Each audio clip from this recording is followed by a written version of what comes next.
this research that came out, actually the creative part of our brain is shrinking, and that is really really concerning. Other than That was Dr. Nabin Sapkota sharing with us the battle and balance the college education system is facing with artificial intelligence. Dr. Nabin, along with Dr. Damien Tristant, shared their knowledge and experience with AI up next. The College of Arts and Sciences presents Thinkers, Tinkers, and Talkers. This podcast is a chance to get to know faculty behind the scenes and who they are outside the classroom at Northwestern State University in Natchitoches, Louisiana. This podcast is for the faculty of NSU, students, and any other listeners interested in the topics discussed.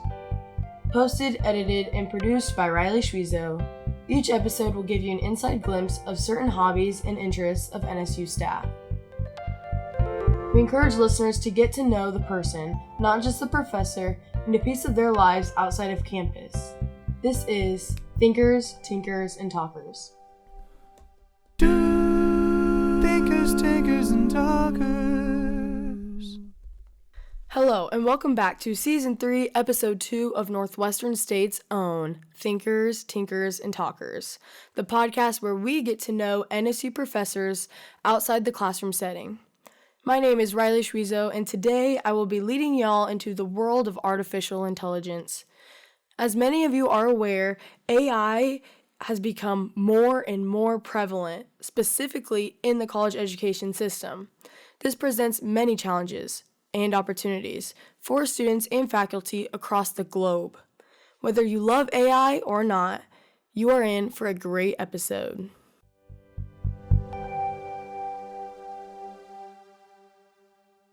Joining us today is a couple of AI experts in the field. Professor in the Department of Industrial Engineering Technology, Dr. Nabin Sapkota, and Assistant Professor of Physics and Coordinator of the Physical Science Department, Dr. Damien Tristant. You both have a very decorated resume, I will say that. Dr. Nabin, tell me a little bit about yourself. I'm a professor in Industrial Engineering Technology. Joined NSU back in August of 2014. So it's been 11 years complete and going into 12th year. Couple of years ago, we established a faculty AI club with the like-minded faculty to bring awareness of AI and its capability in academia. We did several workshops, altogether probably 19 or maybe 12 or more. And also some of the events are planned for this year. And other than that, I'm involved in social work. I'm currently a treasurer in Governance Club of Natchitoches. And I think that is it. Dr. Damien, how about yourself? Hi, so my name is Damien Tristant. I am a physicist. Also, I'm French. I think everybody knows that now. I love physics, I love science, I will say, and I did my PhD on quantum physics. I'm a theorist, so when I started learning about artificial intelligence, but that was a long time ago, way before ChatGPT, I was like, okay, what is that? And I knew that I needed to learn more about machine learning, so this is what I did. But now that we have all those tools, they are free because it used to be those licenses used not to be free. Now that we have all access to that, I want to use that in my own research and also in my teaching to improve and be a better teacher and a better researcher. And then I guess to follow up with what Nabin said, we it's been now more than a year that we're starting this AI club. It's fun. We want now to integrate students into this club. And beside that, what I also like to do, I like playing video games. That is good things. I also love running. That helps me to clear my mind. And also, I like cooking. What do you like to cook? Pastries. Oh, yum. French pastries. So on that faculty AI club, it sounds like you guys are very much partner in crime. So explain that dynamic and, what is coming from that club. It seems like an awesome thing to have started, especially with just the prominence in AI. So basically, we started with the idea that we need to bring this awareness what actually is AI. It was like something in a black box. So that was our primary purpose when we established. And then we started with the history, AI, intelligence, what is learning, what is thinking. And then we were actually having a seminar on a specialized topic. That is how we started.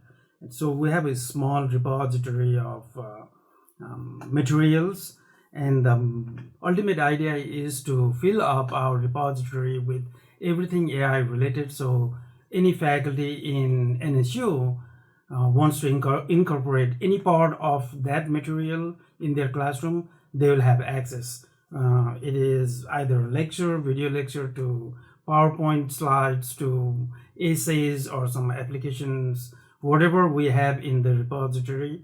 We want, our ultimate aim is to complete that repository. I know it's not going to happen because it is developing so fast, evolving so rapidly, but this semester has been a little busy for us, but we are soon going to have a panel discussion on AI in academia, bringing those people who are either for AI or just cautiously optimistic about AI to bring concerns and discuss what are the remedies and all. So that will be done probably next month. Sweet, yeah. I look forward to hearing that panel, and that is very awesome. I've been anticipating being able to meet with the two of you and get into artificial intelligence. AI has been revolutionary, and as I'm sure all of our listeners have experienced and taken note of, there are advancements in the field, daily. It's constantly changing and growing, and it's a whole other world of technology.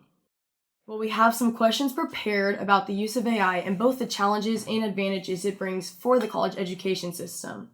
Are you guys ready? Yes. we are. All right. How is AI currently being integrated into university teaching, and what are the most promising applications that you have seen so far? That's a great question, actually. There is no formal way of introducing AI in academia yet. There is not a policy from university side or the state side or from the federal government. Hey, we need to do this or we shouldn't be doing this. There is no really black and white as of yet now, but some of us were using that in our pedagogical support, creating assessment, creating the outline of our lecture, and also just summarizing. Sometimes your concept is just so vast and you want to, hey, can you help me so that I can cover the main points within 5 minutes? And that instead of breaking your brain, what is important and what is not important, you can just use Gen AI to fish out the major points. So basically, in one word, some of us have been using for productivity enhancement purpose. Besides, students and also I like to guess other faculty, they have been using for feedback purpose, right? LMS, that is a learning management system. Sometimes we use McGraw-Hill, sometimes Pearson, Wiley, and there are so many other publishers. They have embedded AI in their curriculum, the course material they produce, and that embedded AI in LMS can help as a personalized tutor, and it also helps to develop adaptive learning pathway for students. So AI knows how one student is performing in certain area and can rank how well he or she is doing, and based on that they can actually create subsequent assignment or quizzes or flashcards, something like that, to aid their learning. So that is a wonderful add-on that I think in academia. And also AI can be used as an early warning system in academia. I think it needs broader attention. That is what we are working. Actually, we wrote a grant and we got really great feedback from NSF, and we're going to revisit and resubmit that in near future. It is about the early warning system, how to detect. We do not want any students to fall through cracks, and we want to find that on time so that we can take action to help students succeed in the program. That's awesome. It just sounds like, AI helping students maximize their learning, making sure they're getting the most bang for their buck, all the money that they pour into tuition. Exactly. And they can have their personalized tutor. And recently we had a meeting with one of the faculty in CAPA. What he did, he trained small language model about 4 billion in parameters with 37 plays from Shakespeare. So that small language model can act as a tutor, guide, whatever, as far as students are asking questions related to Shakespearean plays. And that was a great augmentation. Yeah, 100%. And you just see this technology, everywhere now. So piggybacking off of that, what skills do students need today to be prepared for an AI-driven job market? Regardless of their major. We see it in the humanities, and then you also see it, obviously so much in the science department. Yes, this is correct. So I think, talking about science, I think students, in this case students, do not need to become computer scientists at all. They don't need to know how to code, and it's very important. However, they need 3 important key skills. So I will say the first one, it's comfort using AI tool. Okay, meaning that they should not be afraid, or they should understand how to use, for example, ChatGPT or Copilot. Like asking students to use a calculator, they still need to know how to use it and correctly. AI also should be seen as a tool, and it's very important. Like, for example, I ask students to use it to brainstorm an idea. It's very important. Also, it can help them, for example, rewriting a statement, especially in physics. Sometimes the main issue is to understand the statement, so maybe use their own language. And another thing is, some students ask for more and more exercise. Why not asking AI to create new exercise for them based on what we already cover in class? So that is, I would say, this is the first one. The second, students should have a basic data literacy. So what do I mean by that? They should know they should understand what is expected. So for example, if they receive a graph, if they receive data, they should understand how to read all of that. And if they are expecting, for example, to obtain a color, they should expect to have a color, not something else. What am I saying that? Because I have seen students, asking for questions and then just copy paste the answer from ChatGPT, but the answer was not related at all to the question. So that means that here, like, if you ask for a car, don't give a house, that. So they need to have at least a certain background, and to make sure that they don't take for right what AI said. Yeah, that is, I think, very important. And the last one, it could be weird to say that, but we still need strong human skills. That is also very important. So something that it's clear, AI will never replace creativity, problem solving, communication, or teamwork. That it's still an ability that make people valuable in any profession. So again, it's a tool, so we should make sure that it can help us, save us time, but it's very important to have this human skill. So in short, what I want to say, I would like to say that the goal, of course, it's not only to teach knowledge, but to help the students learn how to adapt and work alongside with AI. 100%. I think it's ironic you mentioned cooking.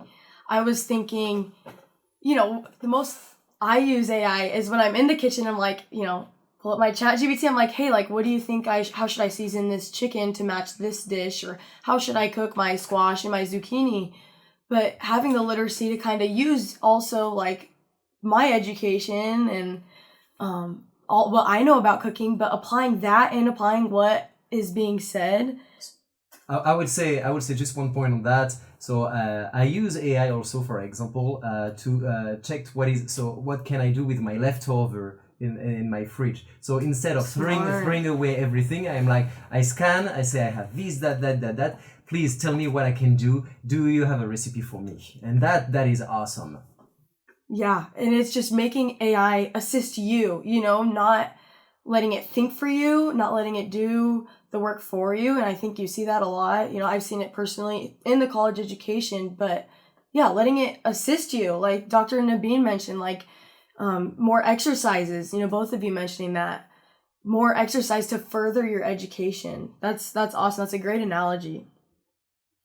So how can AI be leveraged to further improve student success, like we were talking about, advising and retention, especially at under-resourced or rural institutions?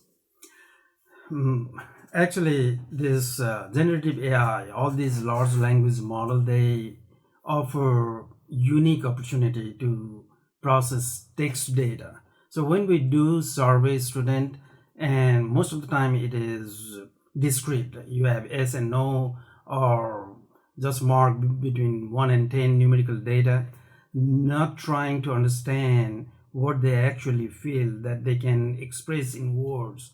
Now with this LLM, large language models, we can get those answers and analyze and find what actually students they need, what they are missing, what they think it is ineffective that university is offering, where are the gaps, what is helping them, what they are not even aware of that university is offering. All that information can be accessed through well-designed survey, and that is what we are actually doing right now. It's supposed to have gone this week, but hopefully by next week that will be sent out to students to gather information. And our aim is to find, this is different generation. This is Gen Z, Gen Alpha. This generation is different than our generation, and I guess that is true for every generation, right? And our job is to understand their needs. If we have a system based on our need, what we did, it may not work for this generation. Mm-hmm. So this survey offers us opportunity to understand them.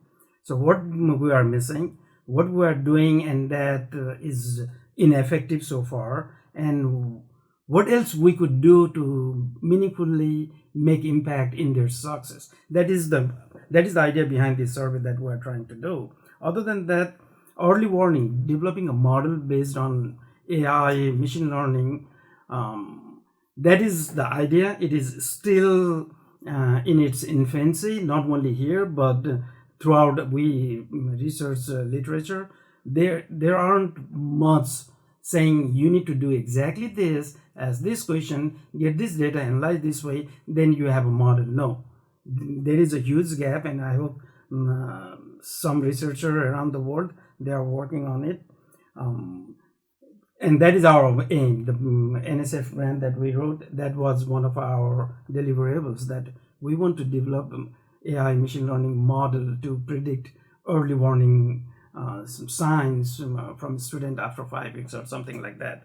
The other advantage this AI offers in student success is virtual assistant. We talked about that. Mm-hmm. Virtual tutor, augmented LLMs, customized GPTs that teacher can create, very customized to cover one concept. So students, they can be very comfortable asking questions about that concept and learn from that. One major lapse right now is often we hear people saying we need to use AI in students learning, but most of the literature is silent. How is it? It helps in AI. Either students, they use AI to substitute their creative work, or the workload cut and paste.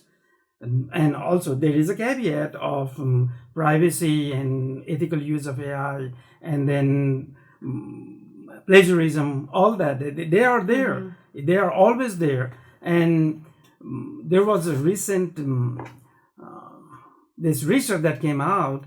Actually, the creative part of our brain is shrinking, and that is really really concerning. Other than that, we need to focus on how AI can be meaningfully used in their learning without jeopardizing their creative part, creative brain. And because it's a neural network, if you don't use it, you lose it. 100%. So if you are substituting your work using AI, yes, then that is, I would say, yeah, some are predicting doomsday scenario if we continue to do that for humanity. But I hope there will be some policies, laws, regulation in place in time so that we don't get to see that kind of future. You mentioned the generational gap. It's my generation and, all those coming up have this access that really does level the playing field for education, for AI assistance. And I totally do believe that the more that we lean on that in ways that, doesn't make us use our brain more proactively, then we are losing that. I've seen it, just all the screens and everything, but it's like, where do you draw the line between, okay, this is assistance, and then, okay, this is like reliance. So that's awesome. But what ethical issues does AI raise in higher education, such as integrity, like Dr. Nabin mentioned, data privacy, or even bias? And how should institutions respond to that ethical issue? Correct. So I think AI brings several ethical challenges to our university, and I think three of them stand out. So the first one I will say, it's academic honesty.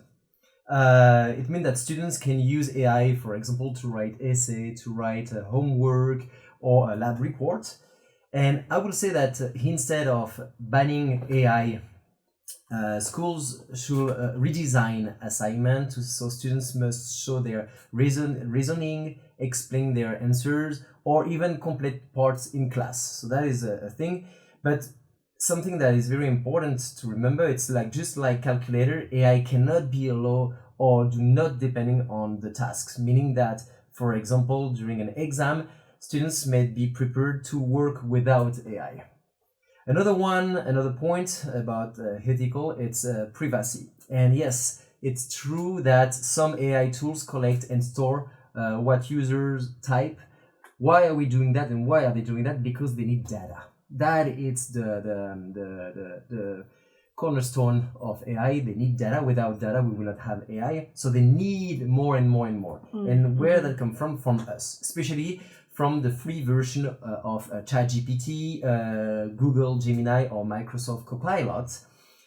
So they may save a user input and use them to improve their own model. So because of this, I think schools need to be careful about which platform students use, and I think provide a secure alternative that protects personal and academic data. And the last one, I think it's fairness and bias, because AI learn from the data, like we said, it is trained on. So that means that if you give wrong data or biased data, the AI can produce unfair results. And that is also a big issue that we are having now, because we can create data. So are it good? Is it fair? Is it correct? Is it fake? That is it's a whole topic itself.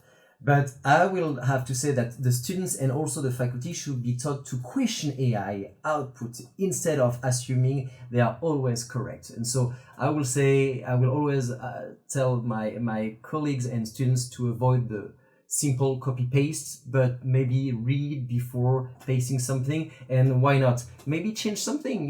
There are words that AI use, you may not like it, so just change it and use your own words. But I think still AI, it's a very powerful tool that should be used, but should be questioned. 100%. I read an article the other day about this newspaper. The journalist had plugged in an obituary into, ChatGPT. Didn't really read it over, and it's like, something so like a little bit more emotional. Yeah, like obituary. That's a kind of a dark, sad, grieving thing. But yeah, just because it's AI, just because it's computer, you have to double check it and have that integrity. So, in contrast, how can universities build partnerships to support AI education and research and to grow in that aspect of education? There are a few aspects why we need a partnership. It is not only with the local government, state government, at federal level, and also, I would say, international level. It could be NGOs, INGOs. We need that partnership. For first reason, we need resource. AI is very resource demanding. It is intense. It uses power, the power in terms of energy, right? And every time we use LLM, it is using power somewhere else, and that is concerning. We, especially the regional small university like ours, we need help in resource in terms of funding, right? We cannot fund this emerging technology by our conventional funding resources. We need to find additional funding resources or sources to fund this program. AI is not going away. We need to make our students AI literate, and plus we need to develop specialized AI graduates as well, because that is the need going forward, right? And the partnership comes in terms of funding, and the other one is knowledge. We may be really good at teaching AI, machine learning, how to use LLM and everything, but at the end of the day, it should be used to accomplish something. There is a problem, we need to solve it. But most of the time problems are elsewhere, not at the university. So these industrial partners, NGOs, INGOs, they may have different data. They have this domain knowledge. So that partnership actually helps to build models that serve their purpose. In doing so, we can expose our students to this experiential learning. Hey, you can partner, so it is a win-win situation for both the parties. They get their answers, our students get the experience, and the other one that we need is AI is evolving so fast. Even though we may have certificate on several different aspects of AI application, in 6 months to a year time, it becomes obsolete because there is a new technology. And this constant demand of retraining instructors and faculty, that is unsustainable the way we generate our fund. So in that aspect also, the external parties, they can help. And how we can help community or the government is to assist them in developing ethics, code, regulations, right? We can tell them this is the way you can actually build this policy to hinder, that is always with the technology, there comes a good thing and there comes a bad thing. And we are very concerned that AI can fall in wrong hand and they can use in some other nefarious purposes. For that, we need to have rules and regulations. European, they are slightly ahead that I know of, but we are not that far behind. I hope there will be a concrete policy with international collaboration so that AI is used in ethical way. Yeah. So looking ahead 5 to 10 years on those advancements, what do you think the biggest impact of AI on universities will be for students, faculty, and institutions as a whole? So let's start with students. I will say that the learning will become more personalized. Students will have access to AI tutor, feedback tools, or like something that Nabin said, early alert system that will help students to stay on track. So I think AI can flag potential problems. However, let's keep in mind that humans, meaning the teacher, meaning the advisor, meaning us, will still be the one who will guide and solve those problems. Then after, in terms of faculty, and I'm going to talk for myself, AI will take over time-consuming tasks.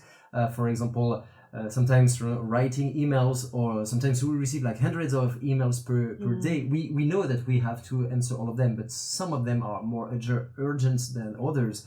So AI can tell you have to take care of this one first, and then go on and on. Some I know that some teachers use it to grading, or also scheduling, and other just for paperwork. It's all of that is time consuming, and so that is I will say this is the strength for faculty.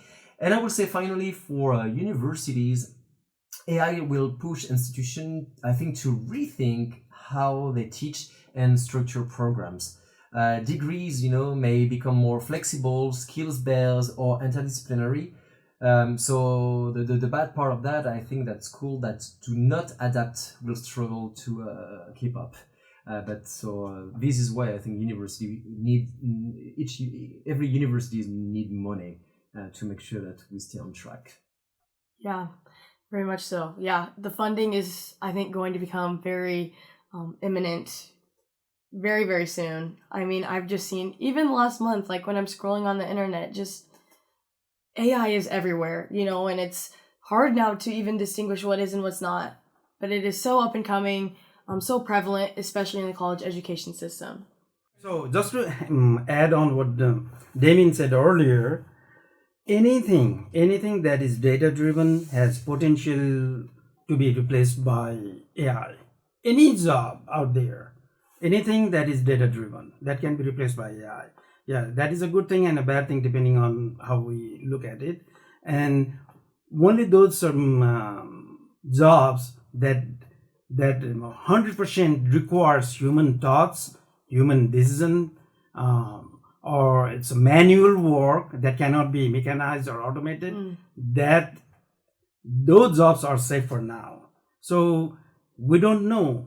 And I'm thinking one day it will be just going to the Best Buy or ordering a pod. What is pod? It's a teaching pod, my 3 years old. What does that mean? Means that pod is AI bot equipped to teach your kid grade 3rd standard all subjects. You don't have to send your children to school anymore. Oh, wow.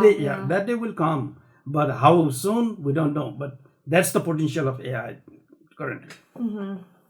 Even it makes me think you have your Hey Alexa device. How soon is it going to be, Hey Alexa, get this from the grocery store, and next thing you know, it's just delivered, to your house. And a car that is not even driven by humans. It's crazy, but it's it is coming quicker than we think, I believe. Very similar is already in existence since late 1990s, called ERP, Enterprise Resource Planning Software. It just you need to interface with the human voice. Yes, there are massive software, enterprise resource planning software. They cost a couple of $1 million. They are already out there. They can do, yes. If one of the bulbs in one of the classroom is out, it knows it and it plays order, or it puts order, or it generates email to maintenance department. Hey, classroom 314 needs bulb in 3rd row, 4th column. That is there already. I need that for Fortnite. Yeah. There you go. Yeah, and as soon as we get the funding, NSU. So, to end today, we have these rapid fire questions. Okay, I'm ready for rapid fire questions. Okay. So, you guys are going to have 1 minute to answer these rapid fire questions. You are able to pass a question if you would like. All right, ready? What profession other than yours would you like to attempt? A cook. Chess player. What profession would you not like to participate in? Psychologist. Okay. What time period would you like to live in the most? I would like to go back to Shakespearean era or the time of George Washington. The 17th century. What is your favorite animal? Rabbit. Dog. Who is someone you admire the most? Albert Einstein. Me too. Apple or Android? Apple. Apple. What's the most spontaneous thing you've ever done? Travel. Coming to the United States. If you could have any superpower, which would you choose? Invisibility. Travel back in time. Biggest fear? Drowning. Same, drowning. All right, and that's all the time we have for you today. A huge thank you to Dr. Nabin Sapkota and Dr. Damien Tristant for taking the time to share their insights and knowledge on the world of AI and with the community of NSU and all our listeners. Thank you for tuning in. This episode is a production of the CREATE program at Northwestern State. Until next time, thinkers, tinkers, and talkers.